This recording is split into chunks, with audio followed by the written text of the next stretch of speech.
Well, good morning. Good night's sleep. Went to bed around 10 o'clock. Got up at like 5-ish, or like 5:40-ish. I took my time getting ready. Ain't got no place to be, but yeah, so last night I discovered the retaining clip on my chain went again. And I'm pretty positive that the plate is pressed in too much. And me not wanting to get too crazy till I find a nice spot to kind of hang out, I'm just gonna try to make it with this clip I got on right now. I'm gonna pick up a spare. Either I'll reinstall the master link entirely, or I'll just put some liquid gasket on it, just on the clip part. Yeah, the Brush Municipal Campground is a pretty sweet place. They got bathrooms, showers, electricity, water, all that's for free. Be a good place to resupply and kind of like recuperate. Since it was just my first day, I didn't really, feel the need to use any of those amenities. But I'm guessing a couple days down the road from now, I'm going to be wishing I found a place like that again. Shout out to Bucket Boy on ADV Rider. I saw this dude like fighting wind and semis, just like bossing it on this little dual sport. I thought it was a DRZ 400. It was even more intense. He was on a DR 350. And yeah, I guess he's going to Pueblo today, get some DO 606s put on and meet up with his buddy, do some off-roading. So it was funny. I passed him on the highway 3 times off and on since Iowa because I kept stopping. I ate lunch and shit like that, so he kept getting ahead of me and I kept passing him. I kept seeing the same dude. I'm like, oh, no way. And then out of nowhere, after I get my tent set up and everything and I'm chilling out, he pulls into the campsite. Like, what are the chances of all the places he could have stopped? Alright, in the mountains, starting to rain. Gotta blow through these, hopefully, and to Grand Junction. And actually, after getting cooked in Nebraska yesterday, this is pretty pleasant, to be honest. Super light rain. Heading through the mountains. For an interstate, 70 is actually a really pretty road. I just got a Big Mac meal at McDonald's, one of my favorite meals. Milkshake, because I really fucking love milkshakes. I was watching some riders that didn't have helmets, and every time I see it, I'm kind of like judgmental a little bit, like unconsciously in my head. But the more I thought about it, it actually makes a lot of sense. Not practical sense, but like emotional sense to ride without a helmet. Because it made me think about like why I ride a motorcycle in the first place. Holy shit, that is beautiful. That is so cool. Oh my god. Wow. I just got to the mountains, so I'm still not desensitized by them yet. I'm very impressed just seeing any sharp cliffs or elevations. I mean, I'm gonna be giggling like a schoolgirl when we get to Moab though and I see those like giant mesas and stuff. But anyways, it got me thinking about why I got into riding to begin with. And the initial thing that got me was I just thought I wanted a motorcycle to ride, because motorcycles are cool and they look fun. But then when I got on one, I got heavily addicted to motorcycling because of the lack of disconnect between the world around you while you're traveling. And I feel like, how watching a nature documentary through a screen on a TV, it's not the same as actually seeing those animals or seeing that place in person. You don't get the same feeling. It's because you're disconnected. And when I'm in a vehicle, I feel partially disconnected as well by the glass and by the lack of temperature and feelings of wind, and my body is lacking some of the senses that indicate the speed at which I'm traveling. For instance, I can see a speedometer, so I have like a measured understanding, you know, through what miles per hour means about how fast I'm going. I can visually see how fast I'm going, and I can hear to a degree in a car, you know, the speed, some of the stuff around me, but I don't feel the wind. And I think that's where, for me, I really love traveling on a motorcycle, because I actually feel like I'm going somewhere. I actually feel like I'm moving through the world. I'm connected with the world as I move through it. And I see people without helmets, and I think about it, because in a way it really does. A helmet disconnects you from the world around you. Like, the volume of the wind around me is dampened by the cushion and the, you know, insulation that makes it noise proof. The windshield protects my face from the wind, so I don't feel the wind on my face. And also, I'm breathing air that a lot of it is coming in fresh, you know, from around the helmet, but a lot is also air that I'm kind of recirculating to myself. So it's not like that big fresh breath of air when your visor's up. And that's kind of what I think about. Like, when the day is nice out, I put my sunglasses on and I ride with my visor up the entire time. And even though it jerks my neck around a little bit to have that, you know, a little less aerodynamics, it connects me more, and I really like it. And yeah, that's my hypothesis on the appeal of riding without a helmet, because you have to enjoy it. Otherwise, why would you do it? Because, I mean, it makes you less safe, it allows bugs and shit to hit your face, and that hurts. So, I mean, a helmet provides a lot of benefits above just safety. So to not wear one, there has to be, you know, a serious appeal to ride without one. I think it's that disconnect. It's that removing all disconnects.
If you guys can see, but there's like a little fire right there.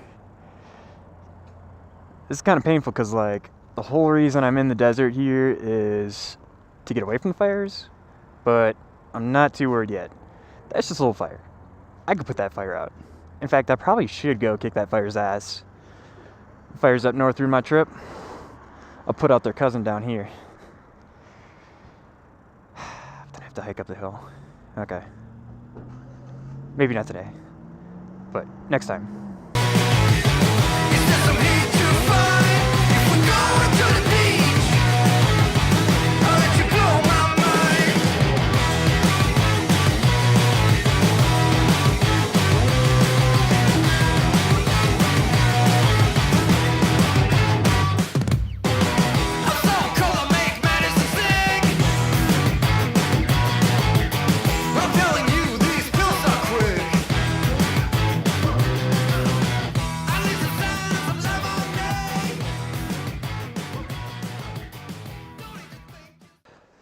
Hello.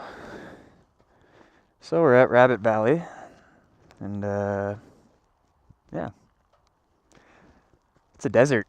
We got a little dual sport action happening with the Ninja here to get to a campsite. It's not that far though, so I'm not too worried.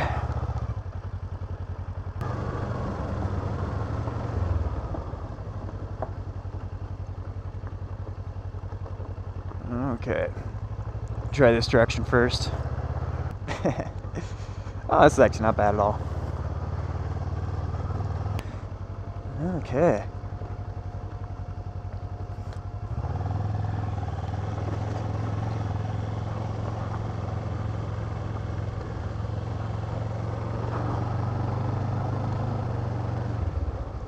So you can only camp here at marked spots.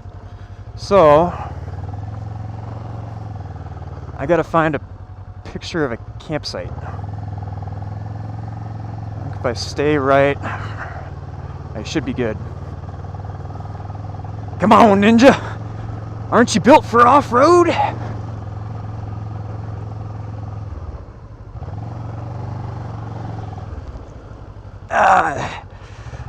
Well, I don't blame you. Sand is kind of a bitch, isn't it? And this is straight sand. Oh god, this is actually my first time doing sand. Dirt, no problem. Sand, that's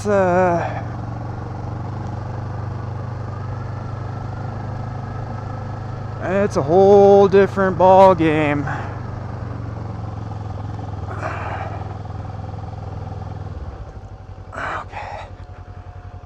Okay, we're gonna waddle it in.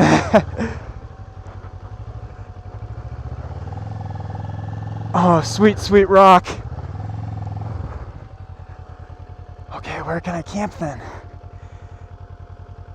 Can you camp up there?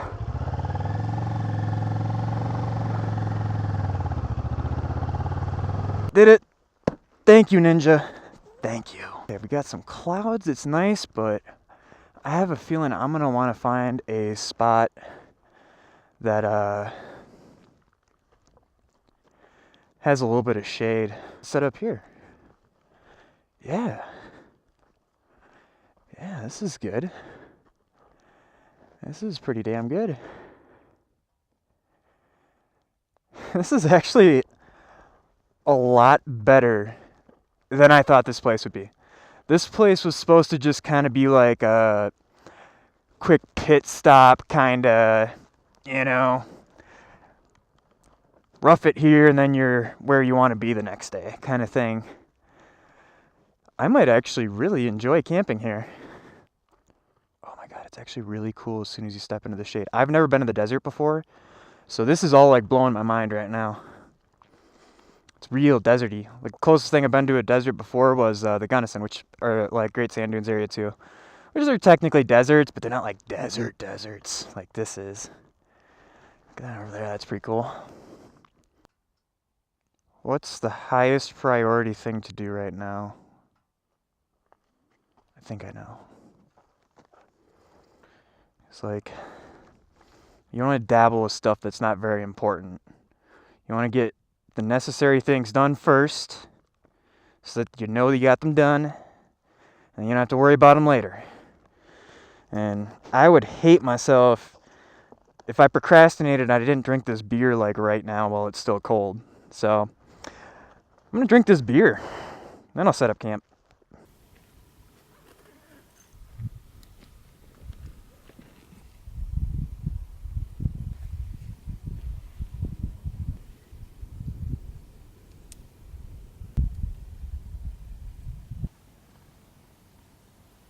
What's up, guys?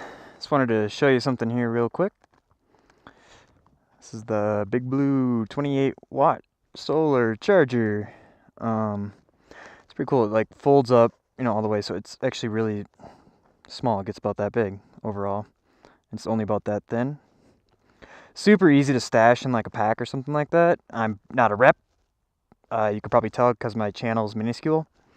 But anyways, Yeah, it's charging my GoPro batteries wonderfully. Um, I I'm kind of wondering like how many things I can actually hook into this. I don't know if I want to try anything else. Maybe I'll. No, I'm just gonna charge one thing at a time. Because I'm sure if you divide the draw, it's gonna take longer. And given the sun is at that height right now, I know that I don't have very long. Maybe an hour of power for this thing to like charge it up. But if I can get 2 more GoPro batteries, I can postpone. I mean, if I can keep doing this and charging my things, I might never have to stop at a hotel on this trip, which would be wonderful. I mean, that'd save me like $60, which is good. It gives me another night of camping, which is good. I like camping. I'll take camping over a hotel any night, so that's an option. And then I'm sure I can stop at a Planet Fitness or find a campground with a shower, so I don't stink too bad. I'll give it 2 more days. I got the dude wipes. I don't know if I've talked about that before, but what I use instead of like a daily shower is these things called dude wipes. You can find them on Amazon. It's just kind of like a packet disposable towel with like a kind of like neutral, non-irritating like cleaning solution on it. And then obviously deodorant. Gotta have deodorant. But yeah. So I get pretty disgusting. It's kind of a tough thing to admit, but yeah. Anyways, Big Blue, solar charger, dude wipes. I'm just trying to sell you guys a bunch of shit right now. Busch Light, it's a really good beer. It's not. Yeah.